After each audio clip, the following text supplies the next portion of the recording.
Funnily enough, talking about perspective yesterday, obviously, like I said, I am just trying to give you a different perspective.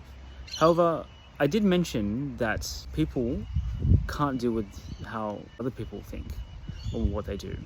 And I have to admit, I was a person that was definitely someone who thought their perspective was the right perspective. I would say that I have always been, up until recently, I have been a very judgmental person where I thought that whatever I said had to be the right perspective. Here's a great example. I would always play devil's advocate. And so I'd argue just so I could say that I was right. My perspective was right. Even though I might have agreed with what they were saying. That's just stupid. I guess that comes across as confrontational, and it's always unpleasant to deal with.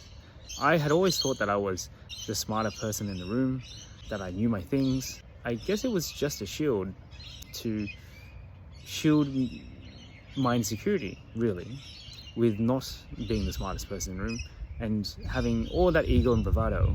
I guess the end result of that was I was only doing that to feel better about myself, forcing my perspective on others, getting them to admit defeat. I think the people who just sort of gave in when I started essentially arguing against them, I'm pretty sure they just didn't care.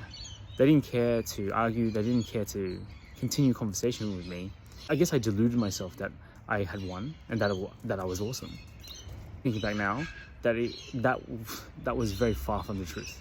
I'm hoping that from my realization that other people may not care about what I care about, and for me not to try to impose my perspective on them, has made people think that it's more pleasant to talk to me.